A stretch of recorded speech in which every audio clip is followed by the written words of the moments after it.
ஐயா வணக்கம் ஐயா. வணக்கம். ஐயா, ஜோதிடம் ஏதோ ஒரு இடத்துல தோத்துக்கிட்டே இருக்கு அப்படின்னு சில பேர் சொல்றாங்க. உண்மையாலேயே ஜோதிடம் தோக்கறதுக்கு ஜோதிடம் பொய்யா இல்ல ஜோதிடர்கள் பொய் சொல்றாங்க? ஜோதிடம் அப்படிங்கிறதே ஜோதி அக்கம், அதாவது உயிரை பற்றிய அறிவு தான் ஜோதி அக்கம் அப்படின்னு சொல்றோம். அது தெரிந்து ஜோதிடம் அப்படின்னு வழக்கு சொல்ல மாறிது. ஜோதிடம் உண்மையா பொய்யா என்ற கேள்விக்கு விடை கொடுக்கிறது ரொம்ப சுலபம். எப்படின்னா, உடம்புல இருக்கக்கூடிய பஞ்சபூதங்கள், இதை நம்ம பிண்டம்னு சொல்றோம். உடம்ப இந்த பிரபஞ்சம் முழுக்க இருக்கக்கூடிய சக்தியும் பஞ்சபூதங்கள் தான் இருக்கு. அதை அண்டம்னு சொல்றோம். ஆக பிண்டத்துக்கும் அண்டத்துக்குமான தொடர்பே ஜோதிடம், ஜோதியக்கம் அப்படின்னு சொல்றோம். அந்த அறிவு, பிண்டத்துக்கும் அண்டத்துக்கும் உள்ள தொடர்பு, அந்த அறிவு நமக்கு வந்துருச்சுன்னா நம்ம சித்தர்களாக நம்ம பரிமளிக்கணும். எந்த மனதில் கேள்விகள் இருக்கோ அந்த மனதில் ஞானம் என்பது இருக்க முடியாது.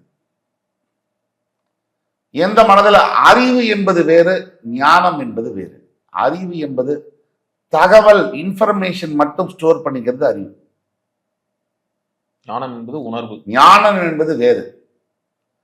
ஞானம்னா 360 டிகிரி பர்ஸ்பெக்டிவ்ல பார்க்கக்கூடியது. அறிவு என்பது அந்த பகுதியை சார்ந்தது. ஒரு 10 டிகிரி 20 டிகிரி. ஆக ஜோதிடம் உண்மையா, ஜோதிடர்கள் உண்மையா? எல்லா துறையிலும் தவறான மருத்துவர்கள், தவறான காவல்துறை அதிகாரிகள், தவறான அரசியல் தலைவர்கள், என் மக்கள் இல்லையா? தவறான மக்கள் இருக்காங்க. எல்லாம் பேசுவான், நான் அப்படி இப்படி, ஜோதிடர்லாம் போய், நான்லாம் யார் தெரியுமா, நான் எவ்வளவு பெரிய ஆள் தெரியுமா, என்னால நான் என்ன பண்ணிருக்கேன் தெரியுமா, நான் அதெல்லாம் நம்ப மாட்டேன். உன்னை ஏன் நம்ப சொன்னது? நீ நம்புறதுனால ஜோதிடம் ஏதாவது பாதிக்கப்பட போறதா, இல்ல பாதிக்கப்படாம இருக்க போறது? ஜோதிடம் பாதிக்கப்படுவதற்கான காரணம் வேறு. புரிதல் இல்லைன்னா பாதிக்கப்படும். எந்த ஒரு விஷயமே, நீங்க ஒரு வீட்டுல கணவன் மனைவி புரிதல் இல்லைன்னா குடும்பம் பாதிக்கப்படும். அப்படி எந்த ஒரு சப்ஜெக்ட் எடுத்தாலும் சயின்ஸ்ல புரிதல் இல்லைன்னா ரிசல்ட் லெபரட்டரியில சரியா வராது. உங்களை நீங்க புரிஞ்சுக்கலன்னா வாழ்க்கையில கஷ்டப்படுவீங்க. நீங்க அடுத்தவங்களை புரிஞ்சுக்கலாம் அடுத்தது. முதல்ல உங்களை நீங்க சரியா புரிஞ்சு வச்சிருக்கீங்களா? ஆக பாதிக்கப்படுவது என்பது இயல்பு. எல்லா விஷயத்திலையும், எல்லா துறைகளிலும், எல்லா விதமான சப்ஜெக்டும் பாதிப்புக்கு உள்ளாகும். பாதிப்புக்கு உள்ளாகி தான் வெளியே வரும். அந்த ஆசிட் டெஸ்ட்னு சொல்லுவாங்க. ஜோதிடம் பொய்யாங்கிறதுக்கு பேச்சே இல்லை, செகண்ட் தாட்டே இல்லை. ஜோதிடம் என்பது உண்மை. ஏன் உண்மை? ஆர்பிட் சிஸ்டத்துல கண்ணிலேயே பார்க்கிறோம். சூரியனை சுத்தி கிரகங்கள் நகர்கின்றது, அதுதான் ஜோதிடம். ஜோதினா சூரியன், ஒளிப்பிரம்பு, ஆத்மகாரகன், உயிரை படைப்பவன். அப்ப எங்க தப்பு வருதுன்னு நினைக்கிறீங்க? கண்டிப்பா ரெண்டு பக்கமும் தப்பு இருக்கு. தவறாக ஜோதிடத்தை பிராக்டிஸ் பண்ணக்கூடிய ஜோதிடர்களாலும், தவறாக ஜோதிடத்தை புரிந்து கொண்ட மக்களாலும், ரெண்டு சைட்லயும் பிரச்சனை இருக்கு. ஜோதிடம் நீங்க பல்வேறு இதா எவால்வ் ஆயிட்டு இருக்குன்னு சொல்லலாம். கேபி, கேஇ, வாக்கியம் கூட இன்னைக்கு பார்த்துட்டு இருக்கிறாங்க. இன்னைக்கு திருக்கணிதம் மோஸ்ட்லி இருக்கு. பட் எதை நம்பி இவங்க போறது? எதுல அக்யூரேட்டா கிடைக்கும்? ஒரு பழனி கோவிலுக்கு 10 வகையில போலாம். கோவிலுக்கு தான் போறீங்க, அதை அடையலாம். அப்படித்தான் இந்த மெத்தடாலஜிஸும். என்னை பொறுத்த மட்டில் வேதிக் அஸ்ட்ராலஜி என்று சொல்லக்கூடிய வேத ஜோதிடம் அத்தனைக்கும் தாய். அதுக்கு அந்த தாய்க்கு ஒரு 600 குழந்தைகள் இருக்கலாம். தாய்க்கு இருக்கக்கூடிய சக்தி குழந்தைகளுக்கு இருக்க முடியும். குழந்தை சீஃப் மினிஸ்டரா கூட இருக்கலாம். அவனை பெற்ற அம்மாவுக்கு இருக்கக்கூடிய ஆத்ம சக்தி அவனுக்கு இருக்காது. அதுதான் அந்த பலம்ன்றது. ஆத்ம பலம் என்பது வேறு, பிரதம மந்திரியா இருக்கிறதுங்கிறது வேறு.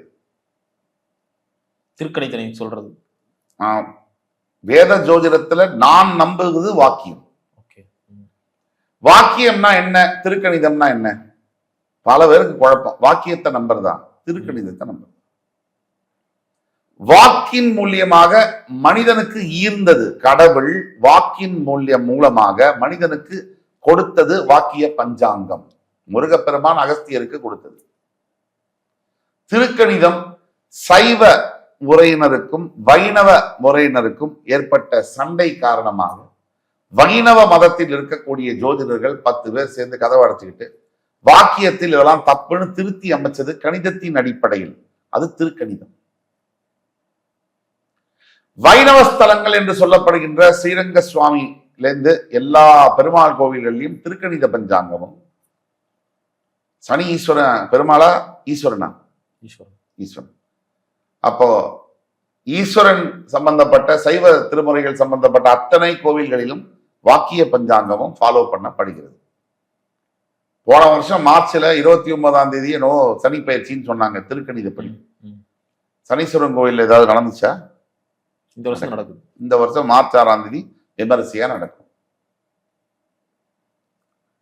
அப்போ சனீஸ்வரன் கோவில், சனீஸ்வரனுக்கு ஹெட் குவார்டர்ஸ், அந்த கோவில்லயே மார்ச் 6 தான் சொல்றாங்க. யாரோ ஒருத்தர் மார்ச் 29ங்கிறாரு. ஆனால் ஜோதிடத்தின் அற்புதத்தின் காரணமாக ஒரே ஜாதகம், வாக்கியம், திருக்கணிதம் வெவ்வேறாக இருக்கு, பலன்கள் சங்கமிக்கிறது. இது ஜோதிடத்துடைய ஒரு அற்புதம். அதனால நீங்க திருக்கணிதம் ஃபாலோ பண்ணாலும் பழனி கோயில்ல சேர்ந்துருவீங்க, வாக்கியம் ஃபாலோ பண்ணாலும் பழனி கோயில்ல சேர்ந்துருவீங்க. உங்களுக்கு கேபி ஃபாலோ பண்ணாலும், நீங்க என்னென்னமோ இதெல்லாம் சொல்றீங்க, அதெல்லாம் எதை ஃபாலோ பண்ணாலும் ஜோதிடத்துடைய ஒரு அற்புதம். அந்த மெத்தடாலஜி, நல்ல மெத்தடாலஜி ஃப்ரேம் ஒர்க் உண்மையா இருந்தால் பலன்கள் துல்லியமாக இருக்கும். ஜோதிடம் பார்த்துட்டு இருக்கீங்க, பல வருஷமா பார்த்துட்டு இருக்கீங்க. எவ்வளவு பெர்சன்டேஜ் வரைக்கும் அக்யூரேஷன் பண்ண முடியும்? ஜோதிடத்தை பொறுத்தமட்டில் 100க்கு 100% அக்யூரேட்டா ப்ரெடிக்ட் பண்ண முடியும். ஆனா எதை ப்ரெடிக்ட் பண்றோங்கிறதுலதான். சும்மா வாட்டி 21ஆம் தேதி காலையில நான் 9 மணிக்கு என்ன பண்ணுவேன்னு கேட்டா அதையெல்லாம் ப்ரெடிக்ட் பண்ணதுக்கு ஜோதிடம் இல்லை.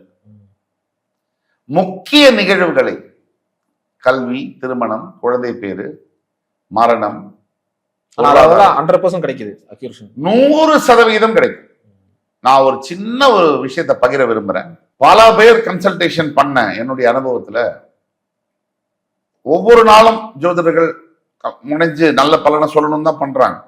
நான் பண்ண இதுல ஒரு பெரிய ஒரு விவிஐபி, அவர்களுடைய பெயரை சொல்ல நான் விரும்ப மாட்டேன். உடனே கமெண்ட்ல போடுவோம், பாரு சொல்ல மாட்டேங்கிறான், சும்மா பம்புக்குன்னு.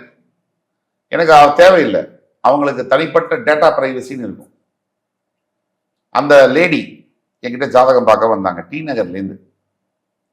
அவருடைய கணவர் ஒரு டிசபிலிட்டி, அவர் வந்து கொஞ்சம் ஸ்பெஷல் எபிலிட்டி உள்ள ஒரு ஆள். ஒரு விபத்துல அவருக்கு ஒரு ஒரு ஒரு காலை இழந்தவர். நான் போன்ல தான் பேசுறேன். பேசிட்டு இருக்கும்போது அவங்க மிகப்பெரிய நபர், அவங்க என்கிட்ட கேட்டது, என் கணவருக்கு எப்பொழுது இந்த விபத்து நடந்தது அப்படின்னு நம்மளை டெஸ்ட் பண்ற விதமா கேட்டாங்க. நான் இந்த ஜாதகத்தை பார்த்து ஒரு 2-3 வருஷம் இருக்கும். நான் சொன்னேன் 1982 மே 16 இந்த விபத்து நடந்திருக்கு. அந்த அம்மா போனை வந்து தூக்கி போட்டு போயிட்டாங்க பயத்துல. நான் கணிப்புல தான் சொல்றேன், நம்ம என்ன சித்தரா அப்படி இல்லை, கணிப்பு ஜோதிடத்துடைய கால்குலேஷன்ல சொல்றோம்.